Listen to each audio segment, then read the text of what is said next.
basketball Hall of Famer. Thrilled to have back here on the show, Kevin McHale. How are you, Kevin?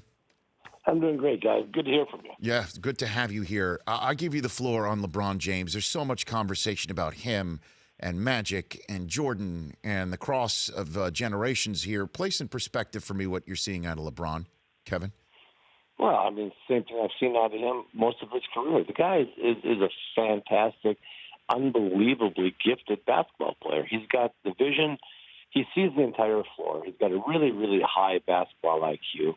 His shot's been improving ever since he got in the league. But his ability to help a team win has been there since he stepped on the floor. He can rebound the ball. He can defend it.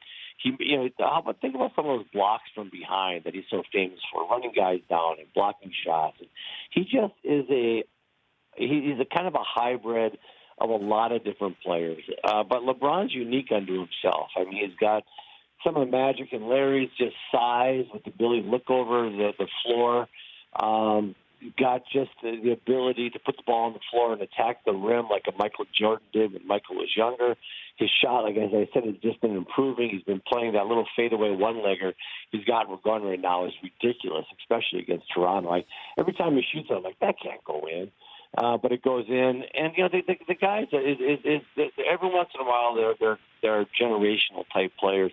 But he's been that since he's got in. And the fact that he's 33 and still doing it, and really, in some ways, just becoming more efficient at his game is really an amazing feat. But he's like one of those. Man, let me tell you something. Wilt comes along. The Michael Jordan, Larry Bird, Magic Johnson changes the NBA around. In the late 70s, Michigan State, Indiana State taking it to the NBA, changing the game forever, really. And LeBron's right in there with those guys. He's once in a generation type player.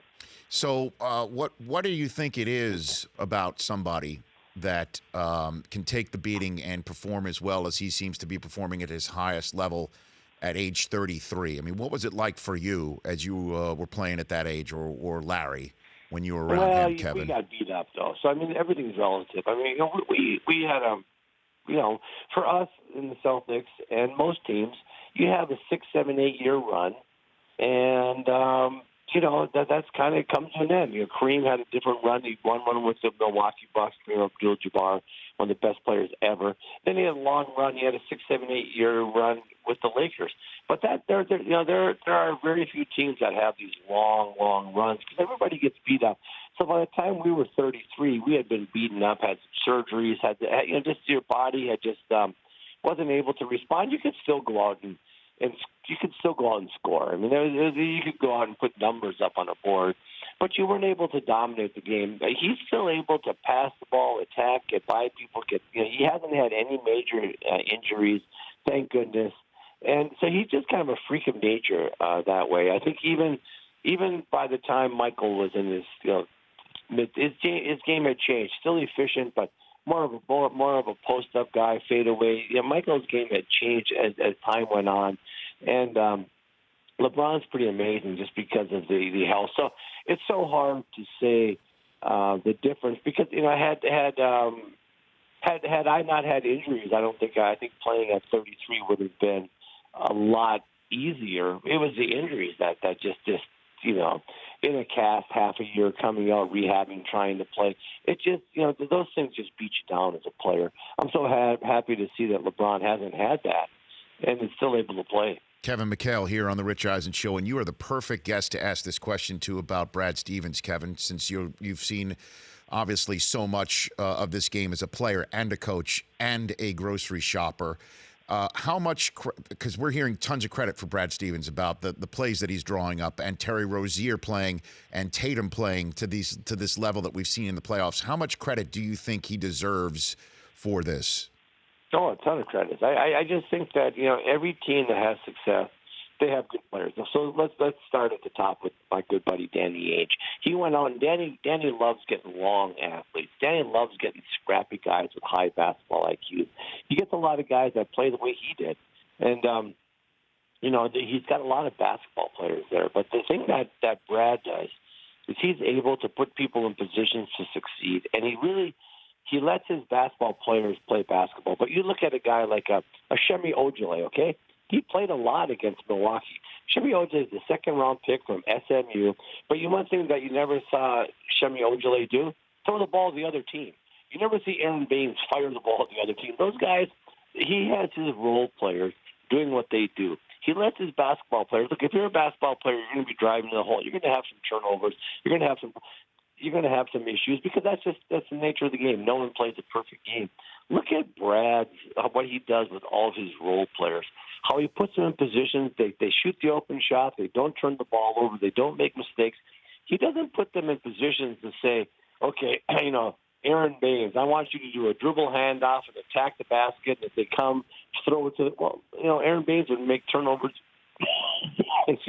left and right. He puts those positions. So what he does is two things that is amazing. That his out-of-bounds stuff is really great. But he does two things. He allows his role players to do exactly what they do well. They always help the team. They never hurt the team. And then he allows his basketball players to go out and make basketball plays. Puts them in position to make basketball plays. Like I said, it's simple. Tatum's on the right wing, wants to shoot a three. They close out hard. He drives. He comes there, draws two players, throws it out to the left wing. The left wing guy, they rotate up to, Jaylen Brown. He throws it down to Rozier in the corner, and Rozier gets a wide open left corner three, all because of Tatum's ability to drive the ball, drop people in there. He puts those basketball players in draw and kick positions all the time. Does a great job. Al Horford's got a really, really high basketball IQ, along with Tatum, along with Brown, along with Rozier, along with Smart, along with Marcus Morris. He has a lot of high IQ players, but he puts them in positions to succeed. And some of those out-of-bounds plays, the last game, were genius. The throw in from Tatum to Brown on the left side of the court was an amazing drawn-up play. Then all of a sudden, he has to call a timeout on the right side late in the game where Al Horford got that layup. He's pinched down there. They took a timeout. The ball's at the free throw line. There's not a lot of room. He draws up a winner just over the top to Al Horford. And so you got to give Brad Stevens a ton of credit, but he puts guys in positions to succeed. And that's what you're trying to do as a coach, just, make your players better by allowing them to do what they do well. Kevin McHale, a couple more minutes with him here as he calls in from Philadelphia prior to Game 4 between the Celtics and the Sixers on TNT tonight, right here on the Rich Eisen Show. Your best guess, Kevin, what a conversation between Brad Stevens and Red Auerbach would sound like? Oh, Red is such a good guy. Red's a basketball junkie. That's the thing. Red liked playing gin and he liked basketball. Those are the only two things Red liked to do. And Red was just such a basketball junkie. He would love Brad Stevens. I mean, he would sit there and talk ball with him. Brad, when you ask Brad, why did you do this? He actually gives you, I talk basketball with Brad, quite a bit whenever I get a chance to, and Danny's there. And, Brad will say, well, I was thinking this, I was thinking that, and that's what Red loves. Red loves thinking man's basketball. Like, you just didn't do this out of happenstance. You did this because, I saw them fronting. I saw them switching, so I made this adjustment. And so Red would love that because Red loved thinking man's basketball. And, Red did very much like Danny did. He got a bunch of players that had high basketball IQ, and so that's what Red liked. That's what Danny likes too. Red and Brad would have a great relationship because Red loves to talk basketball. He was just a fun guy. I used to go in his office all the time and just sit in a chair and talk ball with Red. But when he started, what he did, and it was fascinating to me. He's just a very interesting guy, and I think he and Brad would get along wonderfully. And Red loved guys that could see the game and think the game and play the game the way they're playing it. So barring anything unforeseen, it looks like we're going to get the Eastern Conference Finals that we expected prior to the season between the Celtics and the Cavs, but obviously completely different circumstances.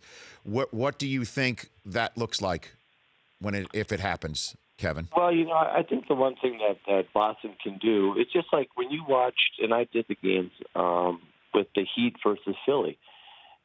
Look at Bellinelli making threes, Ilya Sovin making threes, Dario Saric, feeling on the perimeter. All those guys were freewheeling and playing against a very good Miami Heat defensive team. Boston comes in with a whole other level of pressure.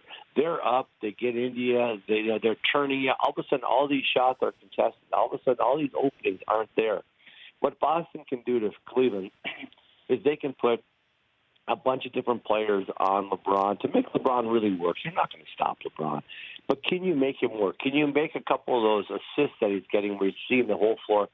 Can you turn those into turnovers by a lot of pressure on him? Can you just make a couple of easy shots that he's taking? Can you make those a little bit harder? And can you push up on the J.R. Smith? Can you push up on the Kyle Korvers? Can you push up on the K. Loves? Can you push up on all these guys? Make them put the ball on the floor and make them make plays. And if you see right now, the Celtics are making Bellinelli put the ball on the floor. They're making J.J. Redick put the ball on the floor. Ilya Silva put the ball on the floor. Sharch, Robert Covington. They make you uncomfortable. The Celtics make you very uncomfortable. Now, you can only make LeBron so uncomfortable because he's so good. But can you add that little bit of pressure with a ton of athletes that know how to play?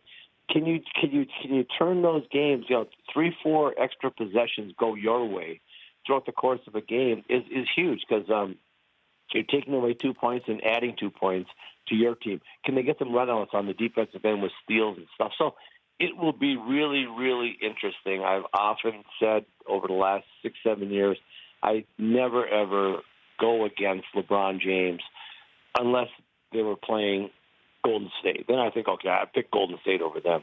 But, LeBron is so unique. It's hard to pick him over, hard to pick any team over his teams. But Boston's uniquely qualified with all the athletes and all the toughness they have to really press those guys and make it real.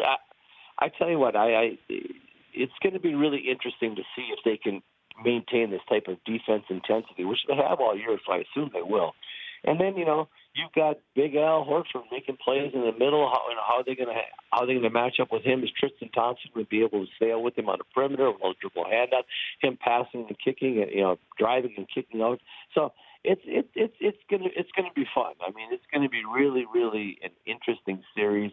And things change quickly. Like I said, no one thought that Philly's offense would look the way it did right now when they were playing Miami. Did anybody think that? Nope. And all of a sudden, no.